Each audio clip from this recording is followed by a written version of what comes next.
chama au umekitumikia chama kwa muda gani? Miaka mingi. Sawa.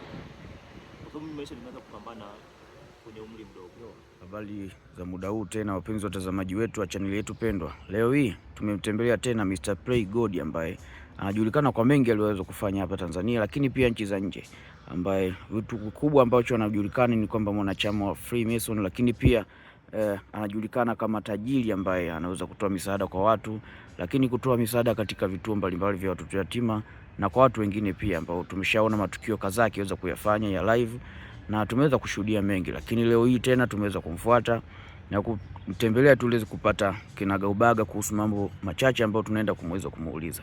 Mr. Playgod, habari ya muda huu? Salama, habari zenu? Naona umepoa katika mazingira yako ya kujidai. Nimepoa, lakini na mimi niliwaambia msimu nakuja mara kwa mara. Yaani kuna tabia zenu sielewi shida nini? Ndio maana kabla ya kuja tajiri huwa lazima tuweze kupiga simu kwa sekretari wako, lakini pia hata kwa walinzi wako, ili tunavyokuja hapo wanakuwa kabisa wamepata maelezo kutoka kwako kwamba wakukupa taarifa. Sikuwa na taarifa, na siku nyingine na shauri mnapokuja mje mseme kwa ruhusa kwa mawasiliano tuwasiliane na mimi. Sawa tajiri, tusamee kwa hilo, nadhani muda mwingine muda mwingi na kuwa busy. Sitapenda tena hichi kijirudie. Lakini tunakuomba kwa leo hii tujibu maswali mawili matatu ambayo watazamaji wetu wengi sana wameweza kukuuliza ili tuweze kufahamu. Okay, haina shida, naweza tukaendelea. Okay, kitu cha kwanza ambacho nihitaji kujua kutoka kwako, nyinyi kama chama cha Freemason, huu mwaka umeweza kuanza. Je, mmejipangaje, na je tutaweza kuona yale ambayo tunaendelea kuyaona au mwaka huu kuna mambo ya tofauti kidogo? Asilimia kubwa ni yale. Usajili unaendelea kama kawaida. Na mimi tukifanya mwaka jana tutaendelea. Na mimi kuna mambo mengine tuendelea kuyaboresha zaidi, kwa sababu kila mambo tunavyoendelea kwenda mbele na mambo yanabadilika. Sawa. Na mimi tutaboresha zaidi na mambo yatakuwa mazuri, tutasajili watu wengi sana, kwa sababu bado hata nusu au robo ya watu ambao tumepanga kusajili mwaka bado hata kidogo. Lakini tunachotarajia ni kwamba tunahitaji kusajili watu wengi, kwa matarajio yetu ni kuja kutawala dunia kwa kuwa na wanachama wengi. Sawa, ndio maana unaona mambo yote tunapambana, tunapokea, kwa sababu tunapokea mtu yote, kwa wale ambao wana uwezo, wao vilema, wazee, wote wanaingia ndani ya chama. Tunaangalia jinsi ya kusaidia kutokana na matamanio yake na usiliasi wake pia. Shukrani. Lakini pia nimeweza kukutana na komenti nyingi sana ambazo zinawahusisha vijana wa kiume, wachache sana ambao wana jinsia ya kike ambao wanaweza kunitafuta kanaomba namba za Playgod ili waweze kuunganishwa nao. Je, mmejipangaje kuweza kuongeza wigo wa watoto wa kike au tuseme jinsia ya kike nao waweze kupata hii fursa? Swala hili la kujiunga, kwanza niseme sio lazima. Sawa, ni kitu mtu ambacho ameamua yeye toka moyoni. Sawa, kwa mfano vijana wa kiume wapo, naweza kuzungumza kwenye utafutaji, ni kwamba wanatumia nguvu kwa akili nyingi kufikia malengo yao, wanatafuta sana.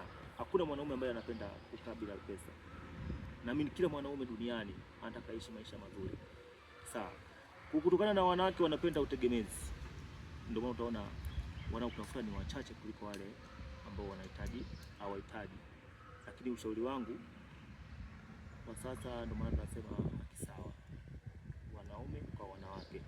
Kwa mwanamke yoyote ambaye yupo tayari kupambania chama, kuingia na chama, kubadilisha maisha yake, ajitegemee, uende na kauli ya kusema kila haki sawa. Kwa mimi nawakaribisha na nitawapokea na nitawahudumia. Na uzuri wa wanawake huwezi kuunganisha na nyota za wanaume. Sasa inakuwa tofauti kidogo, na kwamba wanawake hawana mwamko wa kulipambania jambo tofauti na mwanaume. Kwa mimi vijana nawapongeza sana, kwa sababu wameamua kubadili maisha na wanapenda kuishi maisha mazuri. Na kwa sababu wanawake wanapenda utegemezi, ndio maana utaona yeye yupo sawa tu, anajua mwanaume ataingia, mimi nitapambana na mwanaume, atanipa tunani chochote na maisha yangu yataendelea kuishi.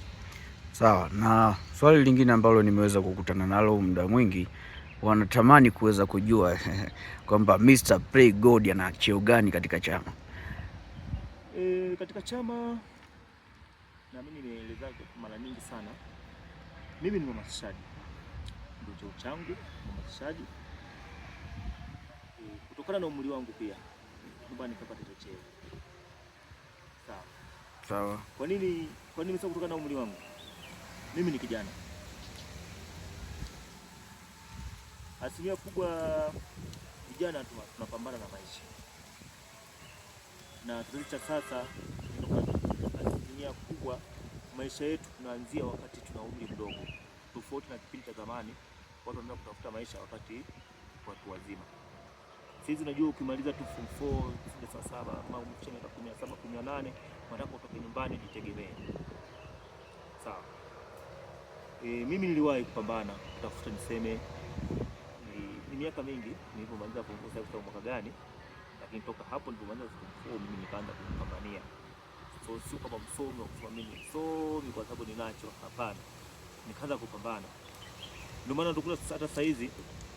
Kwa nini mimi nahamasisha vijana wenzangu sana kuliko wazee au kuliko watu wengine? Sawa, kwa sababu najua nilipotoka na nilipo sasa. Ni kijana, sijazeka, sijafika umri wa ubaba.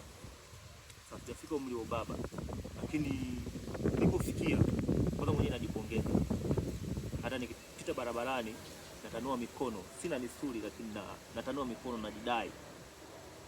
Kuna washauri vijana wenzangu, unavyokuwa unaona mwenzio yuko kwenye mafanikio, kuwa na wewe na chachu kwamba pale alipo ndugu yangu mimi nitafikeje ili nifikie malengo yangu.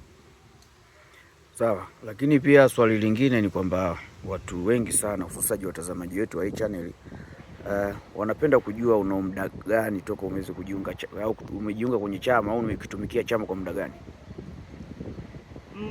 Miaka mingi. Sawa. Kwa sababu maisha nimeanza kupambana kwenye umri mdogo. Nilipomaliza kama nilivyoeleza awali kama nilipomaliza shule tu nikaanza kutafuta maisha. Nikakutana na vitu na mambo ya kujiunga na chama. Nilihangaika takriban miaka 2 3, lakini sikukata tamaa. Kwa sababu malengo yangu ni kuishi maisha mazuri na kusaidia watu. Na siku nilizungumzia kuhusu mambo ya misaada. Pia ni kipawa ambacho nimepewa katika kutoa misaada kwa watu wasiojiweza.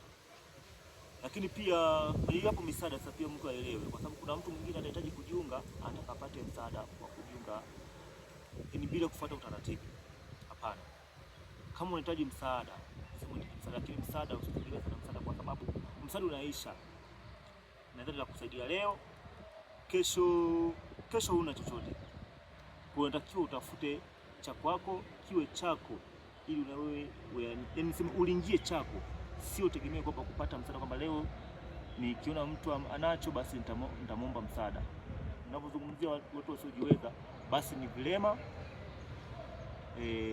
yatima na wazee au watoto, lakini zaidi ya hapo hakuna mtu ambaye huwa anasaidiwa kirahisi. Labda kusaidiwa sana, mimi nitakachomsaidia ni kumpa njia ya kupata mafanikio. Sawa, lakini pia swali la mwisho ni kwamba kuna influencer mmoja mkubwa sana duniani, lakini siwezi kumtaja jina. Ashawahi sema kwamba ameishi katika maisha ya kimaskini na ya kitajiri, lakini anachagua maisha ya kitajiri au maisha ya mafanikio mara 1000. Je, mafanikio ni yakoje? Mafanikio, cha kwanza, mafanikio ni kwamba ni kitu ambacho unacho. Umepata, sisemeje, kitu kidogo katika kuelezea kinakuwa kidogo. Lakini kufanikiwa ni kupata. Sema vijana wa mjini nasema kujipata. Unaelewa kujipata? Yeah. Kujipata, ndio maana amejipata kwa sababu ninacho, nimepata. Sasa sipo kama yeye. Kwa unavyosema amefanikiwa. Leo labda nilikuwa natembelea baskeli, pengine hata nyumbani sitawahi kumiliki baskeli, lakini leo namiliki majumba, namiliki magari, sawa, nina cheo. Je, siwezi kusema hapo nimefanikiwa? Ya, ndio maana tunaweza kuona una vimbo na magari, una majengo, umefikia tu mpaka ya kufuga nyoka. Ndio maana sina misuli, lakini nikiacha gari, nikipita barabarani natanua mikono. Sawa, kwa sababu nalinga ninacho, hakuna wa kunisumbua. Umenielewa? Kwa nini mimi nashauri vijana, utafuteni, kaza moyo. Hakuna kitu rahisi duniani. Mafanikio ni kuyapambania. Hayaji kirahisi, yaji yenyewe hivi kwamba leo mimi nakuwa na mafanikio. Ndugu yangu, maji hufuata mkondo wake. Sawa, kama nyumbani ni maskini, usipojipambania wewe, kama utafuata ule mkondo na nyinyi utakuwa maskini hivyo hivyo na watoto wako. Lakini ukiamua upite njia yako, kwamba usichague njia kwamba hii ni sahihi, hii ni njia ambayo sio sahihi, lakini hakuna njia, ukichagua hakuna njia ambayo sio sahihi. Sawa, ila kikubwa sisi vijana tunasema ukiona maji yanafuata mkondo, wewe chepua kwako. Umeelewa? Ili ufanye uangalie maisha yako yataendaje.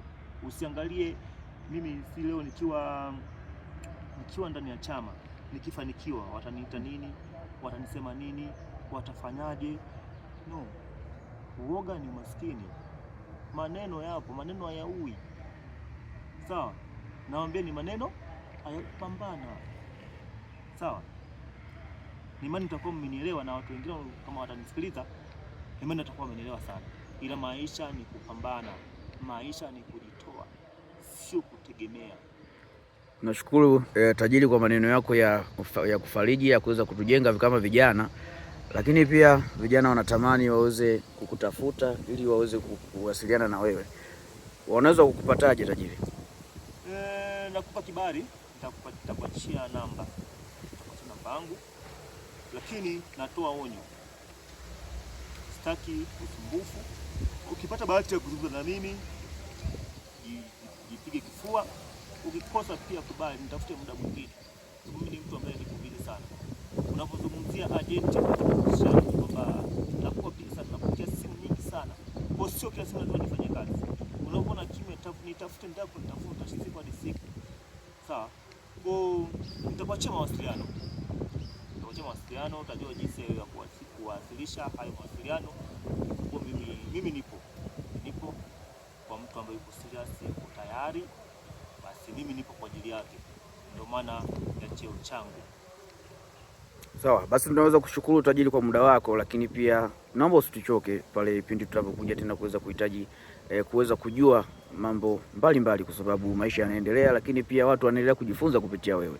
Kwa wapo watatokea pia na mawasiliano maswali mengine, lakini pia nadhani nitawaachia mawasiliano. Kwa hiyo ndugu wapenzi watazamaji, tunashukuru kwa kuweza